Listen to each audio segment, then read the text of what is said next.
నమస్తే, welcome to red TV. ఈ రోజు మనతో పాటు ప్రముఖ ఆధ్యాత్మికవేత్త విక్రమాదిత్య గారు ఉన్నారు. మాట్లాడదాం. సార్ నమస్తే. సార్ సూర్యోస్మమ్మ.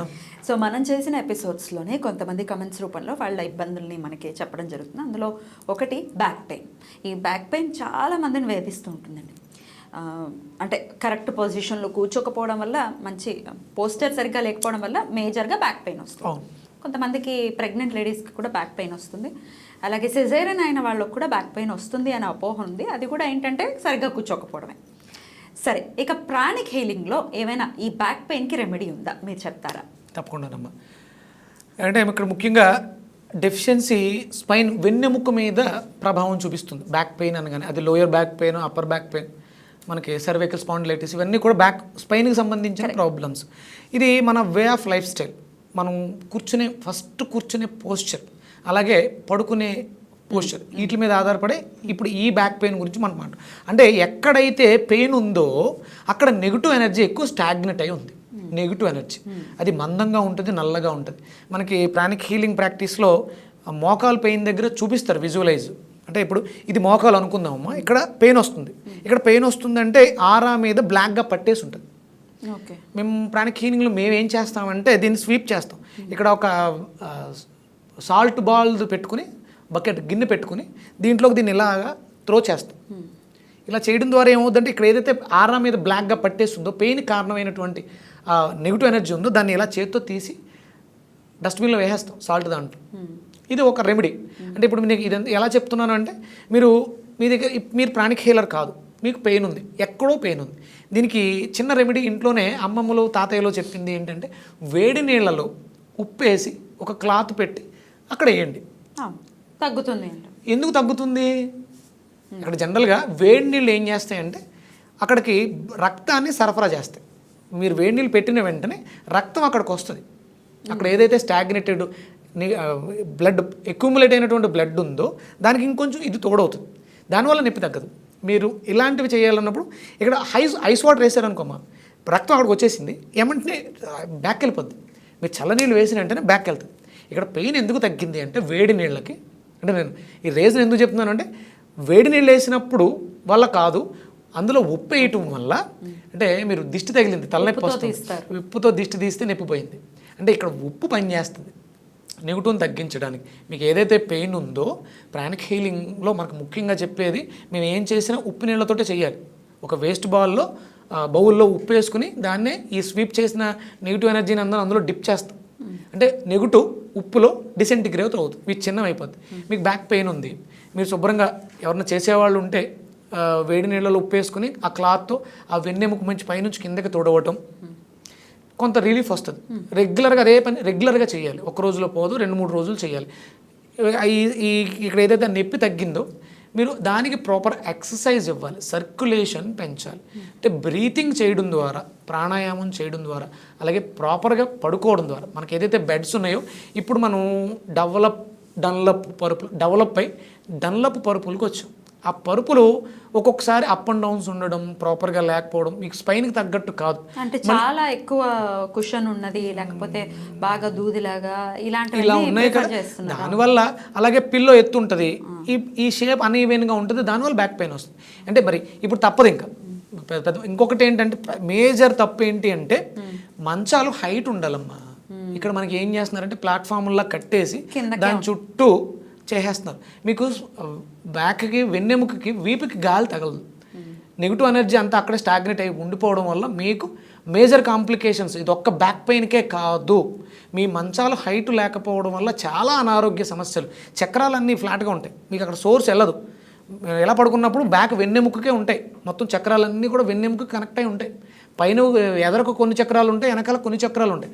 మీరు ఎప్పుడైతే కింద క్లోజ్ చేసేసినటువంటి మంచాల మీద పడుకుంటున్నారో మీకు బ్యాక్ పెయిన్ అనేది స్టార్ట్ తెలుస్తుంది. మరి కింద పడుకునే వాళ్ళకండి, కింద ఎర్త్ అప్పుడు ఏం చేస్తుంది, ఎర్త్కి లాక్కునే గుణం ఉంది. ఇవ్వకపోవచ్చు కానీ లాగుద్ది. మీకు పడుకున్నది మంచి మార్బుల్ అనుకోండి, మార్బుల్కి కూడా కొంచెం ఎనర్జీ ఉంటుంది, మీరు అప్పుడప్పుడు క్లీన్ చేస్తారు కాబట్టి నో ప్రాబ్లం. ఇక్కడ ఇది వుడ్, మ్యాట్రస్, కొబ్బరి పీచు, ఇవన్నీ ఉంటాయి. అసలు ఎయిర్తో పని లేదుగా. మీకు నేల మీద పడుకుంటే చల్లగా ఉంటుంది, అంటే దాంట్లో చలనం ఉంది. అంటే మీకు సపోర్ట్ చేస్తుందా, మిమ్మల్ని ఇబ్బంది పెడుతుందా? హాయిగా ఉంటుంది. ప్రాబ్లం లేదు.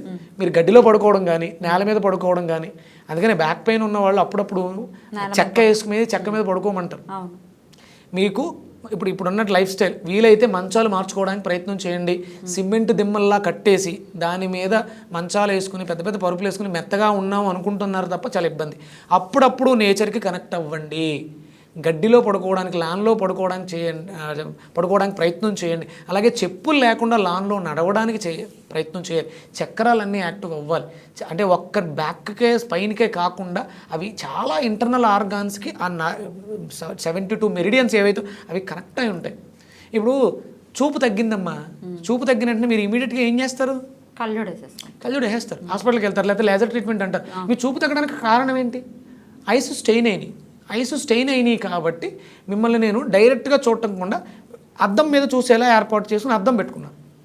కానీ రీజన్ ఏంటో తెలుసా మీకు? మీ లంగ్స్, మీ ఊపిరితిత్తులు బలహీన పడుతున్నాయని కళ్ళు చెప్తున్నాయి.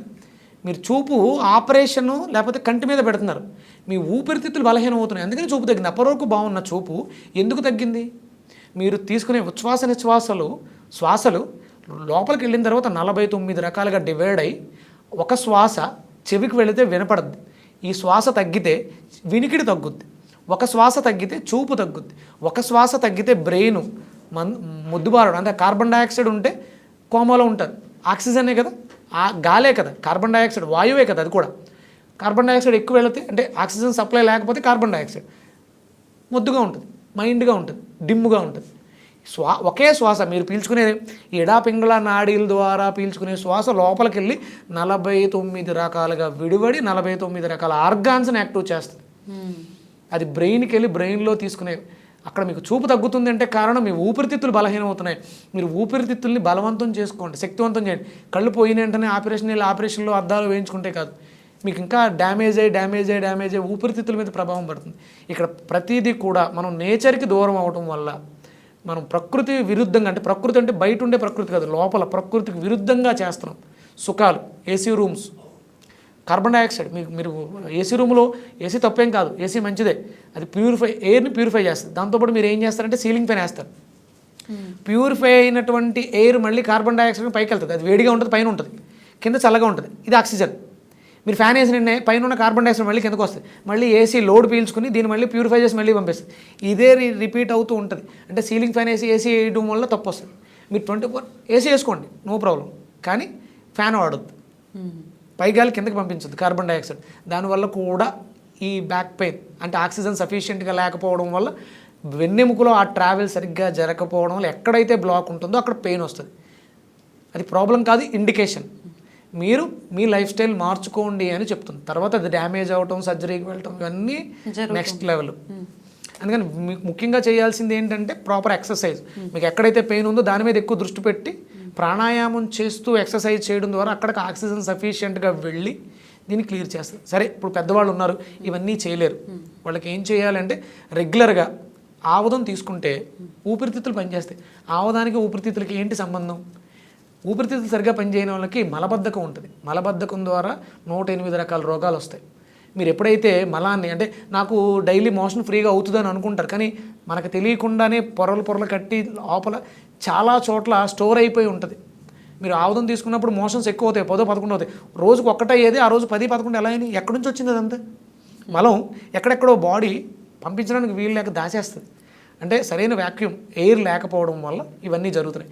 మీరు ఎప్పుడైతే ఆముదం తీసుకుంటారో చాలా వరకు వాత రోగాలు, వాతం కదా, పెయిన్స్ అంటే వాతం కదా, చాలా వరకు వాత రోగాలు తగ్గిపోతాయి. పూర్వంలో తీసుకునేవారు కదండి, పూర్వం వాళ్ళు తీసుకునేవారు, కంపల్సరీ నెలకొకసారి తీసుకునేవారు.